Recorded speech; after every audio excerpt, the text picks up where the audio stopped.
Gangman வந்து முதலமைச்சரை வழியில் பார்த்து கூட அந்த மனுக்களை கொடுத்தாங்க. ஆய்வு கூட்டங்களில் எங்களுக்கு எங்கள் கழகத் தலைவர் முதலமைச்சராக இருந்த பொழுது போட்ட உத்தரவு, அந்த கேங்மேன் 5000 பேரையும் நியமிக்கணும் அப்படின்னு உத்தரவு போட்டாங்க. அதுக்கான எவ்வளவு செலவினங்கள் ஏற்படும், எவ்வளவு பேர் என்னங்கிறதெல்லாம் எடுத்து நாங்கள் நிதித்துறைக்கு அனுப்பியிருந்தோம். அந்த நிதித்துறைக்கு அனுப்பப்பட்ட கோப்புகளின் மீது தான் இப்போ உத்தரவு வாங்கியிருக்காங்க. நாங்கள் அனுப்பப்பட்ட கோப்புகளின் மீது தான் உத்தரவு வாங்கியிருக்காங்க. இன்னொன்று வந்து 15000 பேர் புதுசாக போஸ்டிங் எடுக்கிறேன்னு சொன்னாங்க. நாங்கள் 2 ப்ரொபோசல் கொடுத்துருந்தோம். ஒன்று 15000, இன்னொரு 10000. 15000 நியமனம் பண்ணால் எவ்வளோ செலவு வரும் வருஷம், 10000 நியமனம் பண்ணால் எவ்வளோ செலவு வரும்னு 2 ப்ரொபோசல் டேஞ்சர் கோல் இருந்துச்சு. அதில் 15000 எடுத்து ஒப்புதல் வாங்கியிருக்கேன்னு சொல்கிறாங்க. சார் நான் ஒன்று கேட்குறேன் சார், 65000 பேர் காலின்னு சொன்னார்ல சார், ஏன் சார் 15000 பேர் எடுக்கிறாரு? 65000 பேர் எடுக்கலாம்ல சார், 65000 பேர் எடுக்கலாம்ல. எடுக்கிறதே எடுக்கிறோம், ஒரே எக்ஸாம் தானே சார். இன்னும் கொஞ்சம் பேருக்கு, நிறைய பேருக்கு அவங்க சொன்ன மாதிரி வந்து வாய்ப்புகளும் கிடைக்கும்ல. ஏன் வெறும் 15000 பேர் மட்டும் இப்போ எடுக்கிறேன்னு சொல்கிறாங்க? முழு காலி பணியிடங்களே நாங்கள் நிரப்புறோன்னு அவர் சொல்லலாம்ல. ஏன் அந்த தைரியம் இல்லாமல் போச்சு?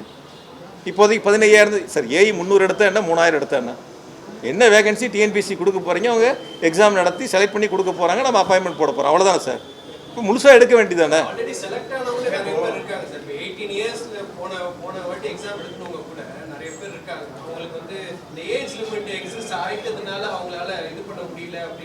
அந்த டிமாண்ட் ரொம்ப நாளா வச்சிட்டு கரண்ட் பல இடங்கள்ல இப்ப திமுக கவர்மெண்ட் இருக்கும்போது ஷார்டேஜ் ரொம்ப கம்மியா இருக்கு. இப்ப இங்க ஒரு 40 டேஸ்ல நிறைய இடங்கள்ல ஷார்டேஜ், இன்க்ளூடிங் பெரம்பூர்லயும் ஷார்டேஜஸ் இருக்கு. இது எப்படி ரெக்டிஃபை பண்ண போறோம்? சார் உங்களுக்கு தெரிஞ்சிருக்கும், நீங்கள் என்னோட வந்திருப்பீங்க. கடந்த காலங்களில் வந்து நான் அமைச்சராக இருந்தப்போ வந்து ஆர்கே நகர் தொகுதிக்கு நான் நேரில் போயிருந்தேன். அப்போ என்னோட அந்த எம்எல்ஏவும் வந்திருந்தாங்க. அப்போ அவங்க எங்கிட்ட சொன்ன கருத்து என்ன சொன்னாங்கன்னா, 10 மணிக்கு மேலே தான் ஸ்ட்ரீட் லைட்டே போடுவோம். ஏன்னா வீடுகளில் வந்து லைட் ஆஃப் பண்ணதுக்கப்புறம் தான் ஸ்ட்ரீட் லைட்டே எங்களால் போட முடியும்னு சொன்னாங்க. அப்பயே வந்து துறையோட அதிகாரிகளை வர சொல்லி அடுத்த 2 நாளில் அங்கே என்ன தேவைகள்ங்கிறத கம்ப்ளீட்டாக வந்து ஆர்எம்இ போடுறதா இருக்கட்டும், டிரான்ஸ்ஃபார்மர் போடுறதா இருக்கட்டும், முழுமையாக போட்டு பல முறை அவர் அந்த எபினேசர் என்னை பார்க்கும்போது நன்றி சொல்லுவார். முதலமைச்சருக்கும் உங்களுக்கு நன்றிங்க, துணை முதலமைச்சருக்கு நன்றிங்க பார். அப்போ நம்ம வந்து எந்தெந்த இடங்கள் நீங்கள் வந்து இன்னொன்று கூட நீங்கள் பார்த்துருப்பீங்க, சட்டமன்றத்தில் ஒவ்வொரு வருஷமும் சட்டமன்றத்தில் மின் வாரியத்தில் தொகுதிகள் வாரியாக செய்யப்பட்ட பணிகளை புக்லெட்டாக போட்டு டேபிள் வச்சுருந்தோம்.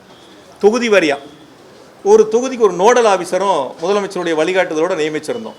ஒரே தொகுதியில் பல ஏஇ ஆஃபீஸர் இருக்கலாம், ஏடி இருக்கலாம், இ இருக்கலாம். இவர் யாருக்கு ஃபோன் பண்ணுவார்? அதனால் ஒரே ஒரு நோடல் ஆஃபீஸரை ஒரு எம்எல்ஏவுக்கு நியமனம் செய்யப்பட்டு அந்த எம்எல்ஏ ஒரு நோடல் ஆஃபீஸர்கிட்ட பேசினா போதும், அதை சரி பண்ணி கொடுத்தாங்க. பல சட்டமன்ற உறுப்பினர்கள் சட்டமன்றத்திலே திராவிட மாடல் அரசு முதலமைச்சரை பாராட்டினாங்க. நாங்கள் புத்தகமாக வச்சு 5 வருஷத்தில் நடந்துக்கிட்டு இருக்கிற பணிகள், அதை நடந்து முடிஞ்ச பணிகள், நடந்துக்கிட்டு இருக்கக்கூடிய பணிகள், எடுத்துக்கொள்ளப்பட்ட பணிகள், அதை பட்டியல் போட்டு வச்சோம். ஒவ்வொரு 3 மாதத்துக்கு 6 மாதத்துக்கு ஒருக்காகவும் எங்களுடைய நோடல் ஆஃபீஸர் சம்மந்தப்பட்ட எம்எல்ஏவை பார்த்து ஃபோட்டோ எடுத்து குரூப்பில் பண்ணணும். எனக்கு ஒரு வாட்ஸ்அப் குரூப் இருந்துச்சு, 234 தொகுதிக்கு நோடல் ஆஃபீஸருடைய குரூப், சி லெவலில் இருக்கக்கூடியவங்க, எஸ்சி லெவலில் இருக்கக்கூடிய வாட்ஸ்அப் குரூப். அந்த மின்னகத்தை நான் கண்காணித்தேன். 2021ஆம் ஆண்டு 20/6 எங்களுடைய முதலமைச்சர்கள் அந்த மின்னகத்தை தொடங்கி வச்சாங்க. அந்த மின்னகங்கிறது பொதுமக்களுக்கும் தலைமையுடைய மின்சார வாரியத்திற்கும் ஒரு இணைப்பு பாலமாக இருந்துச்சு. கன்னியாகுமரியில் பவர் கட் ஆனாலும் தலைமைக்கு தெரியும், தூத்துக்குடியில் பவர் கட் ஆனாலும் தலைமைக்கு தெரியும். ஆக நம்ம எந்த இடங்களில் அதிகமான கால் வருதுங்கிறத பார்த்து சம்மந்தப்பட்டிருக்கக்கூடிய அதிகாரிகளை அழைச்சி என்ன பிரச்சனைங்கிறத நம்ம சீக்கிரமாக முடிப்பதற்கான வாய்ப்புகள் இருக்கும். அதனால் அந்த மின்னகத்தை கொடுத்தது மின்சார வாரியத்திற்கு எங்களுடைய கழகத் தலைவர் முதலமைச்சராக இருந்து நேரில் வந்து அதை தொடங்கி வச்சாங்க. அப்படி பணிகள் வந்து மின்னகமாக இருக்கட்டும், இதுபோல் இருக்கக்கூடிய முன்னேற்பாடுகளாக இருக்கட்டும், நம்முடைய உற்பத்தி வந்து எவ்வளோ இருக்குது, நமக்கு எவ்வளோ டிமாண்ட் இருக்குது, நம்ம எவ்வளோ வந்து அடுத்து தயாராகணும், இது எல்லாம் கணக்கிட்டு செய்யக்கூடியதான் மின்சார வாரியம். இதுதான் வந்து இந்த 5 ஆண்டுகள் மிக சிறப்பாக செய்யப்பட்டிருக்கு. அவர் நீங்கள் சொல்கிற மாதிரி வந்து முழுசாக சீரமைக்கணும்னு சொல்கிறதில்ல. அதாவது வந்து மாற்றம்னு சொன்னாங்க இந்த தாவேக்கா அரசு. நான் கூட கேட்டேன், மாற்றம்னா என்ன, எஜுகேஷன் இல்லையா? உயர்கல்வியில் தமிழ்நாடு இந்தியாவில் ஃபஸ்ட்டு, என்ன மாற்றங்கள் கொடுக்க போகிறீங்க? ஹெல்த்தில் இந்தியாவில் தமிழ்நாடு ஃபஸ்ட்டு, என்ன மாற்றங்களை கொடுக்க போகிறீங்க? பொருளாதார வளர்ச்சியில் தமிழ்நாடு டாப்பில் இருக்கும், என்ன மாற்றங்களை கொடுக்க போகிறீங்க? வெறும் வார்த்தையில் மாற்றம் என்று சொல்வதற்கு பதிலாக கல்வியில், மருத்துவத்தில், தொழில்துறையில், மின்சார வாரியத்தில் இந்த மாற்றத்தை கொடுக்க போகிறோம், இது எங்களுடைய ஸ்டாண்ட், இது எங்களுடைய பாலிசின்னு சொன்னால் நீங்களும் தெரிஞ்சுக்கலாம், நானும் தெரிஞ்சுக்கலாம், மக்களும் தெரிஞ்சுக்கலாம். அதனால் தமிழ்நாடு மின்சார வாரியத்தை பொறுத்தவரை இன்று மின்துறை அமைச்சர் வெளியிட்டிருக்கக்கூடிய வெள்ளை அறிக்கை கடந்த 5 ஆண்டுகால திராவிட மாடல் ஆட்சியினுடைய திட்டங்களை அச்சடித்து வெளியிட்டிருக்கின்றார்.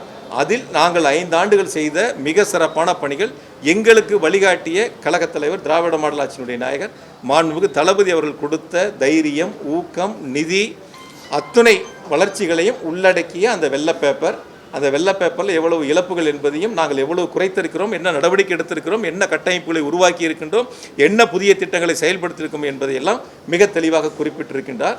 எனவே இனி வரக்கூடிய ஆண்டுகளில் அவர்கள் செய்யக்கூடிய திட்டங்களை வெளிப்படைத்தன்மையோடு செய்ய வேண்டும். தயவு செய்து கடந்த திமுக ஆட்சியில் செய்யப்பட்ட பணி நியமனங்களுக்கெல்லாம் நீங்கள் ஸ்டிக்கர் ஒட்டி கொண்டு நீங்கள் ஏதோ செய்ததை போல ஒரு தோற்றத்தை உருவாக்க வேண்டாம், ரீல்ஸ் போட வேண்டாம், ரியலாக இருக்கு. மாதம் கணக்கிடப்படும் மின்கட்டணம் சொல்லியிருக்காங்க, வாக்குறுதி கொடுத்தாங்க. இப்போ ஊழியர்கள் பற்றாக்குறையினால முடியாது, அதை செயல்படுத்த முடியாது நிர்மல்குமார் சொல்லியிருக்காரு அமைச்சர். நீங்க அதை சரியான காரணமா? அது சரி, எங்களோட மின் கட்டணம் உயர்த்தப்படாது அப்படின்னு சொல்லி அமைச்சர் சொல்லியிருக்காரு. இப்போ இருக்கக்கூடிய மின்சாரத்துறை இருக்கக்கூடிய இப்போ நிதி நிலைமை இருக்கக்கூடிய சூழ்நிலையில அடுத்த 5 ஆண்டுகளுக்கு மின் கட்டணம் உயர்த்தப்படாமல் நடத்த முடியுமா? உங்களோட கருத்து?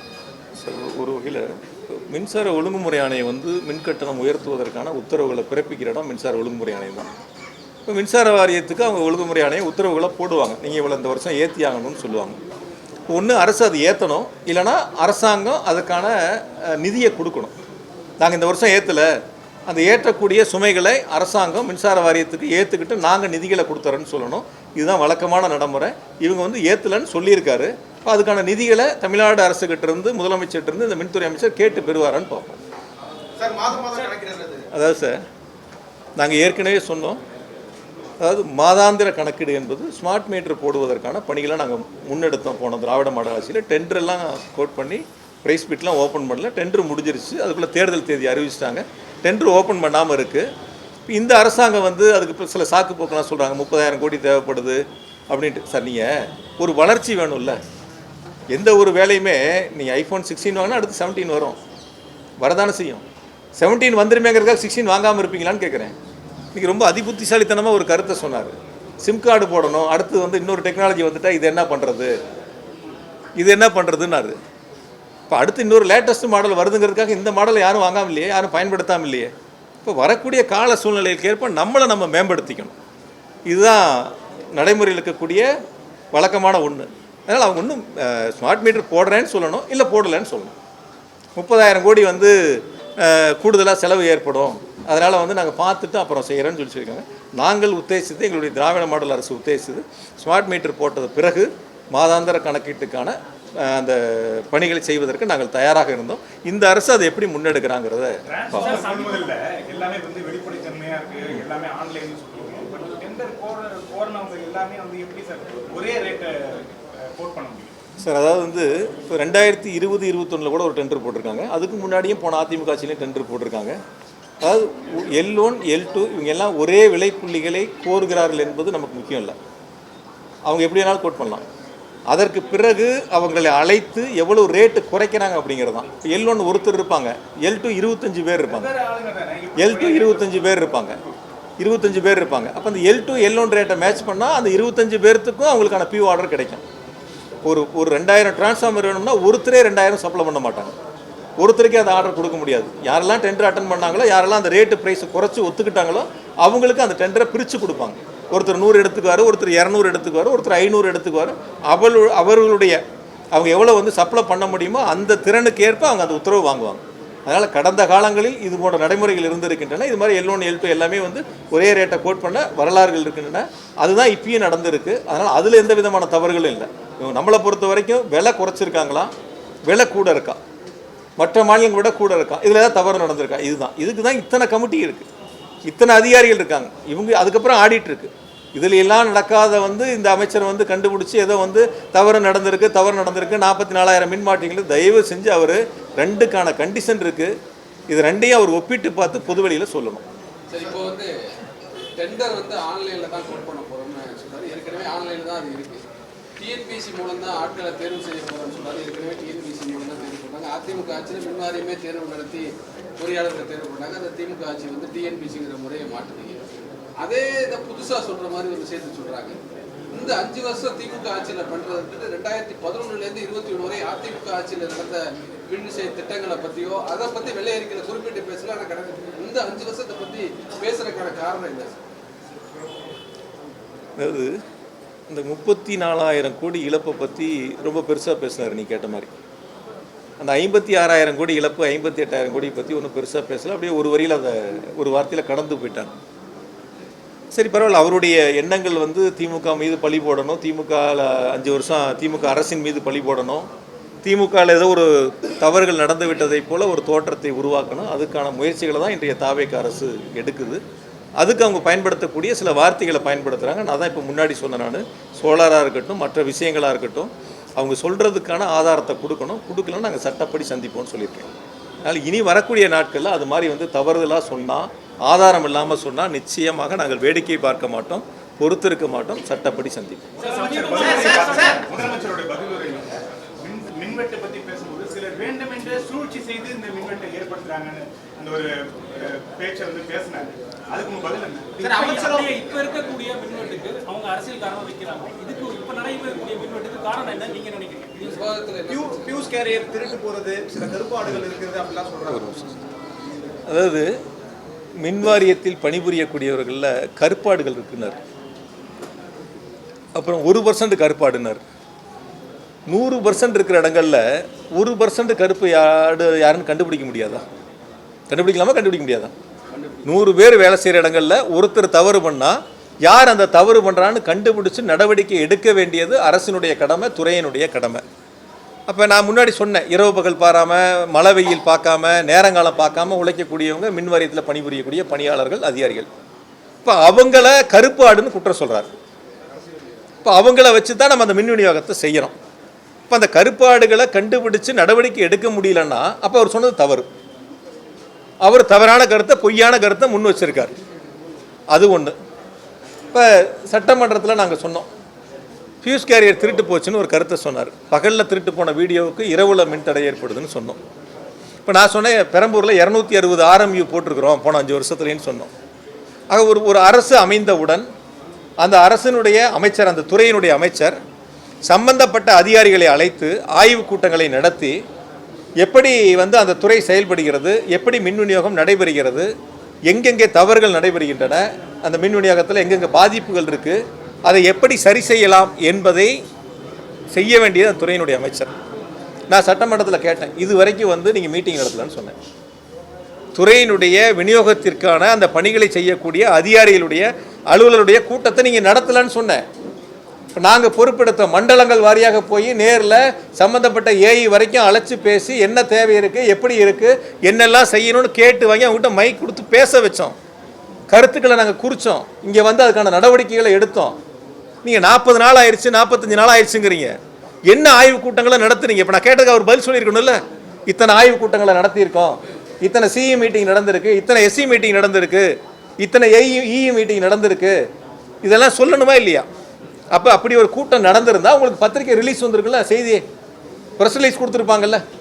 நாங்கள் இந்த கூட்டங்களை நடத்தினோம், இந்தாங்க ப்ரெஸ் ரிலீஸ் உங்களுக்கு, இந்த கூட்டத்தில் அமைச்சர் இதெல்லாம் வலியுறுத்தினாருன்னு சொல்லியிருப்பாங்கல்ல. இப்போ எதுவுமே நடக்காமல், எதையுமே களத்துக்கு போய் பார்க்காம, அவருடைய நோக்கம் ஒன்றே ஒன்று உங்களுக்கு வெளிப்படைத்தன்மையோடு சொல்லணும்னா, நீங்களும் அதை தெரிஞ்சுக்கணும், மக்களும் தெரிஞ்சுக்கணும்னா, அவர் மின்வாரியத்துக்கு செல்வதெல்லாம் கடந்த 5 ஆண்டுகளில் பூத கண்ணாடி போட்டு தேடிக்கிட்டு இருக்கார். என்ன தேடிக்கிட்டு இருக்காரு? பூத கண்ணாடி போட்டு லென்ஸ் வச்சு தேடிக்கிட்டு இருக்கார். ஏதேனும் கடந்த திமுக ஆட்சியின் மீது தவறுகளை கண்டுபிடிக்க முடியுமா, குற்றம் சாட்ட முடியுமா, பழி சொல்ல முடியுமா அப்படிங்கிறத தேடிக்கிட்டு இருக்காரு. அவர் இன்னும் இல்லை, ஒரு நாள் அல்ல, ஒரு வாரம் அல்ல, ஒரு மாதம் அல்ல, இன்னும் 10 வருஷம் அவர் தேடினாலும் மின்சாரத்துறையில் எந்தவித தவறுகளும் நடக்கவும் அப்போ நாங்கள் விடலை, முதலமைச்சரும் விடலை. மிக வெளிப்படைத்தன்மையோட மின்சார வாரியம் செயல்படுறது. சட்டமன்றத்தில் முதல்வர் விஜய் குட்டி கதை அப்படின்னு சொன்ன விஷயம் வந்து பெரும் விமர்சனத்துக்கு உள்ளாச்சு. அதை குறித்து இன்னைக்கு ஒன்றிய அமைச்சர் நிர்மலா சீதாராமன் கிட்ட கேட்கும்போது அது அரசியல் ரீதியான விமர்சனம் தான், அது சட்டமன்றத்தில் பேசாம வேற எப்படி பேசுவாங்க, திமுக அதுக்கு ஒரு பதில் சொல்லணும்னு சொல்லியிருக்காங்க. அதாவது சார், சட்டமன்றத்தில் நடந்ததுக்கெல்லாம் எங்களுடைய எதிர்க்கட்சி தலைவர் வெளியில் வந்து அப்பயே அதுக்கான எங்களை பேச வாய்ப்பு கிடைக்கல, அப்பயே பதில் சொல்லிட்டாங்க. அதனால் அதுக்குள்ளே நம்ம போனோம்னா இன்றைக்கி எடுத்துக்கிட்ட நோக்கம் மாறிடும். ஒயிட் பேப்பரு அதுக்கான ஆன்சர் இது ரெண்டும் மாறிடும், கருத்து வேறு பக்கம், அரசியல் பக்கம் திசை திரும்பிடும். நான் இறுதியாக உங்களுக்கு ஒன்று மட்டும் சொல்கிறேன். அதாவது 58,000 கோடி 5 ஆண்டுகளில் மின்சார வாரியம் நஷ்டம், இழப்பு என்ற சூழலை கடந்த ஆண்டு 933 கோடி ரூபாய் அளவிற்கு குறைப்பதற்கு முழு முதல் காரணம் எங்களுடைய கழகத் தலைவர், திராவிட மாடல் ஆட்சியினுடைய நாயகர் மாண்புமிகு தளபதி அவர்கள் தான். அவர்கள் கொடுத்த நிதி ஆதாரங்கள், ஊக்கங்கள், அவர்களுக்கு செயல்படுத்த வழங்கிய திட்டங்கள், இதனால் தான் மின்சார வாரியம் வளர்ச்சி அடைந்திருக்கின்றன. கடந்த 5 ஆண்டுகளில் எந்த விதமான மின்தடையும் இல்லாமல் சீரான மின் விநியோகம் வழங்கப்பட்டிருக்கின்றன. 94,000 மில்லியன் யூனிட்டிலிருந்து 1,16,000 மில்லியன் யூனிட்டாக உயர்ந்திருந்தாலும் கூட எந்தவித தடையும் இல்லாமல் கடந்த திமுக ஆட்சியில், திராவிட மாடல் ஆட்சியில் மாண்புமிகு முதலமைச்சர் தளபதியினுடைய வழிகாட்டுதலோடு அந்த மின்சார விநியோகம் செய்யப்பட்டிருக்கின்றன. எனவே இன்றைய தாவேக அரசு, மின்துறையினுடைய அமைச்சர் கடந்த கால திட்டங்களை பற்றி குறை சொல்லாமல், அதுவும் பொதுவாக குறை சொல்லாமல் ஆதாரத்தோடு குறை சொன்னால் பதில் சொல்வதற்கு நாங்கள் தயாராக இருக்கின்றோம். அதை சந்திப்பதற்கு தயாராக இருக்கின்றோம். எனவே பொதுவாக பொதுவான கருத்தை சொல்வதை நிறுத்திவிட்டு மாப்பிள்ளை வந்தார், மகன் வந்தார், நண்பர்கள் வந்தாங்கலாம் சொல்லி அந்த மாதிரி மக்கள்கிட்ட திசை திருப்புறதை விட்டுட்டு நிச்சயமாக அவர் சொல்லியதை அவர் திரும்ப பெற வேண்டும், வருத்தம் தெரிவிக்க வேண்டும். அந்த மாதிரி கருத்துக்களை சொன்னது ஒருபோதும் நாங்கள் ஏற்றுக்க மாட்டோம். நான் இப்போ கேட்குறேன், நான் ஒன்றே ஒன்று கேட்குறேன்.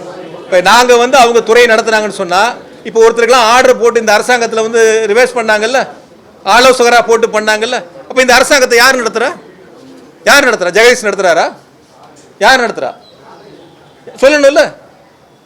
நாங்கள் ஏன் இதெல்லாம் சொல்லாமல் இருக்கோம்?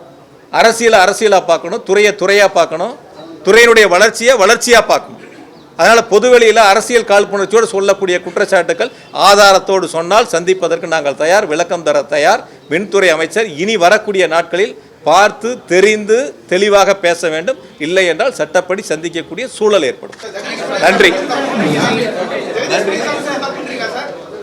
சார், அதாவது நீங்கள் அடுத்த ஒரு கருத்துக்கு போறீங்க. நான் தவறுன்னு சொல்லலை, அவர் சொன்ன கருத்துக்கு நான் பதில் சொன்னேன். நியமனம் யாரை வேணாலும் அவங்க செய்யிட்டாங்க, அதெல்லாம் அதுக்குள்ளேயே போகலை. நான் தவறுன்னு சொல்லலை, அவங்க நிர்வாகம் பண்ணாங்கன்னு சொல்றதை இப்போ நான் அப்படி சொல்லலாமான்னு உங்களை கேட்குறேன், அப்படி சொல்லலாமான்னு கேட்குறேன், அவ்வளோதான்.